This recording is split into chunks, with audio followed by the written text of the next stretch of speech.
Bonjour à tous mes camarades, j'espère que vous allez bien. Moi, ça va. Un petit peu malade, j'ai pas sorti de vidéo la semaine passée parce que un petit rhume, les starters sont malades, vous savez, le quotidien, on courait un peu partout et parfois c'est pas possible de faire tout ce qu'on a envie de faire malheureusement. Donc aujourd'hui, on va se retrouver pour une vidéo, on va dire encore un peu spéciale parce que j'ai eu beaucoup de questions niveau, on va dire, investissement, cotation de cartes. Donc la question qui me revenait assez souvent, c'est quelle carte coûte autant, dans quelle carte est-ce que je pourrais investir dans épée et bouclier qui coûte pas trop cher et qui pourra prendre dans l'avenir un bon petit prix. Et donc je me suis dit que on va regrouper un peu tout ça et on allait faire un top 10 des cartes les plus chères d'épée bouclier. Donc je pense que vous êtes un peu plus ou moins tous au courant des cartes. Certes, il y a des cartes qu'on a oubliées, mais ces cartes-là, peut-être que je ferai un top 10 ou un peu les cartes oubliées, très très belles d'ailleurs, d'épée et bouclier qu'on a mis de côté pour d'autres. Mais ici, aujourd'hui, on va donc se focus sur le top 10 des cartes les plus chères. On va aller donc crescendo de 10 à 1. Ce qui est logique d'ailleurs pour commencer une vidéo. Donc on se retrouve tout de suite. Donc en dixième position pour remonter vers l'eau. Donc en dixième position, Manakama, nous avons les starters évolution. Non, c'était les starters. Bref, les évolutions, pardon.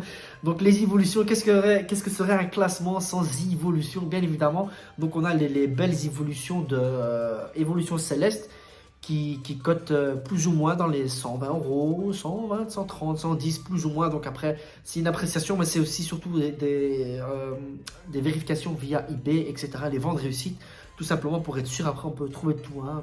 Donc là, c'est vraiment global. C'est vraiment global. Donc, comme je vous disais, en dixième position, donc on peut retrouver toutes les évolutions qu'on peut voir, les belles évolutions de B7, donc les alternatives de Tali, etc. Au-dessus, le 9, donc en position 9, vous vous en doutez, aussi du Évolution Céleste. Donc on peut retrouver notamment le magnifique Rayquaza V alternative avec le magnifique Dracolos V alternative. D'ailleurs, le Dracolos aussi, on peut dire que c'est une carte oubliée. Tellement on est focus sur d'autres cartes. Donc le Rayquaza et le Dracolos se partagent la 9e place aux alentours de 180 euros. Pour la 8e, qu'est-ce que nous pouvons trouver? Nous trouvons donc le magnifique Terra V alternative, qui est d'ailleurs une magnifique carte. On l'a déjà oublié, c'est une très très très belle carte. Donc de Origine Perdue, EB11. Aussi une carte qui coûte dans un petit pactole de 200 euros. Très très belle carte d'ailleurs. En 7e position, nous retrouvons donc le Sulfura alternative de Reine de Glace. Aussi une carte oubliée, Manakama. C'est une très très très très très belle carte. Elle coûte entre 230 et 250 euros, donc les dernières ventes, l'estimation, etc. Donc tout ça, c'est des cartes en loose, hein, pas gradées. Vraiment des cartes en loose. Donc on peut la trouver entre 230 et 250 euros.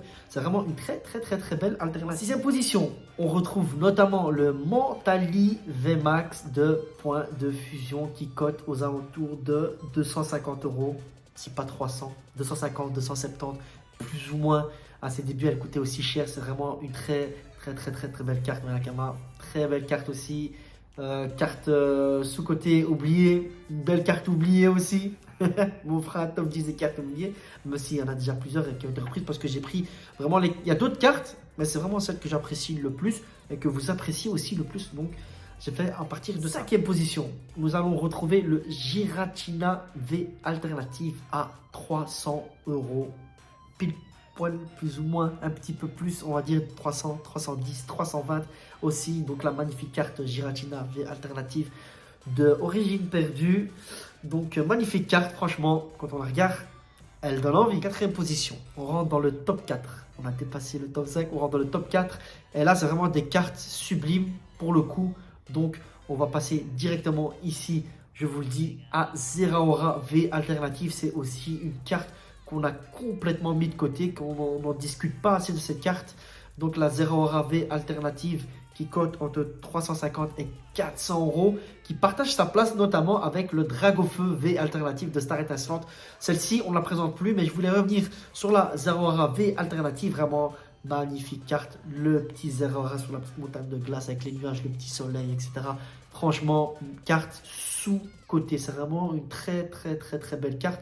Et on n'en discute pas. Elle coûte 350, 400 euros en loose, plus ou moins. C'est une carte complètement magnifique. Et on l'a mis de côté, on l'a dénigré. D'ailleurs, Reine de Glace, Manakama, sous-côté. Le taux de drop n'est pas ouf. Mais c'est aussi une série vraiment sous-côté. On va passer maintenant dans le top 3. Le top 3, donc ici, on peut retrouver, je pense que vous vous en doutez, en troisième position, le Lugia alternative. Mais je pense que ça va descendre. C'est un peu une carte surestimée à mon goût. Je pense que la Zeraora et la Dragofeu sont beaucoup mieux. Mais on va parler de cette carte qui, pour l'instant, se vend aux alentours de 400 euros. Qui est bien, donc la Lugia V alternative. Très belle carte.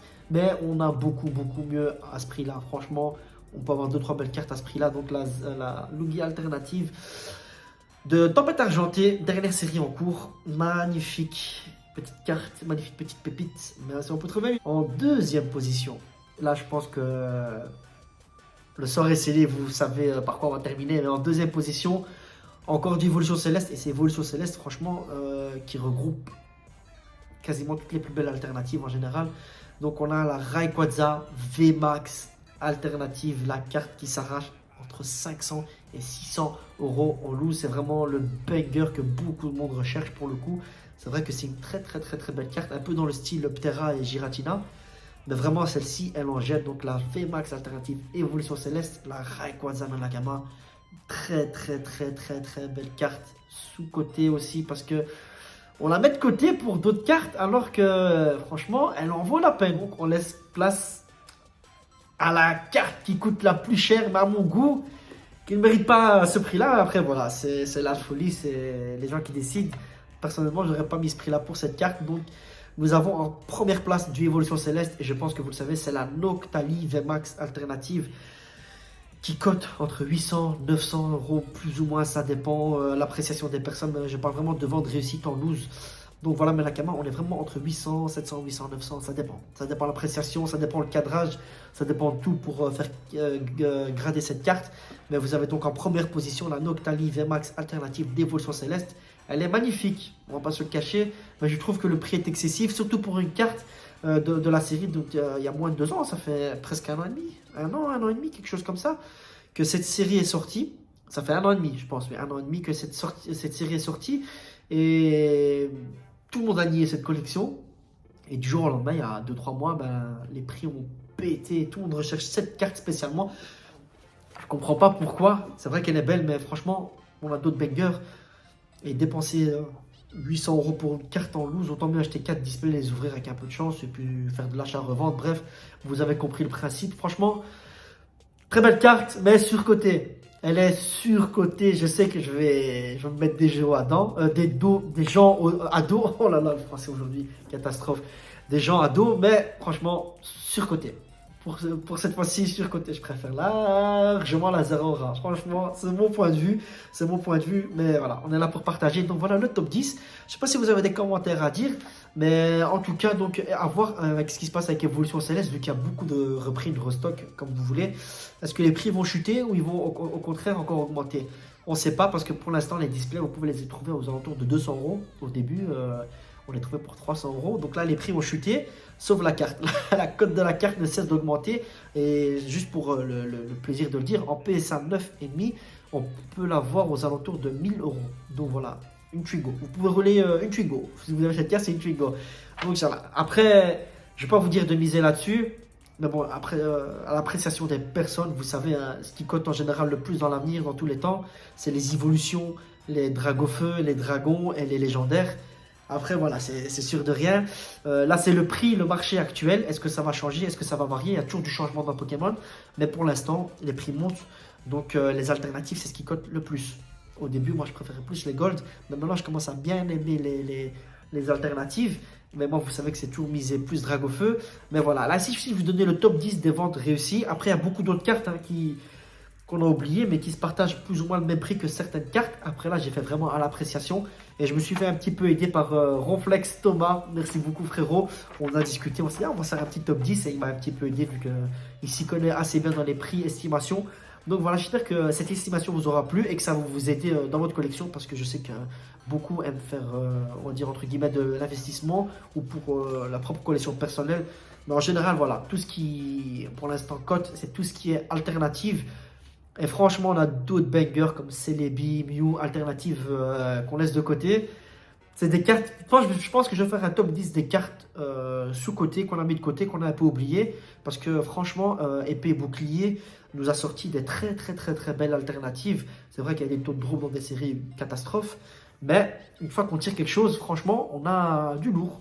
Donc voilà, Malakama, je vais essayer de vous faire le plus beau montage possible pour cette vidéo. Mais en tout cas, le plus important, c'est que pour vous, vous avez les informations et les réponses aux questions que vous m'avez posées. Donc voilà, on se retrouve très vite pour d'autres infos, Malakama. Allez, ciao!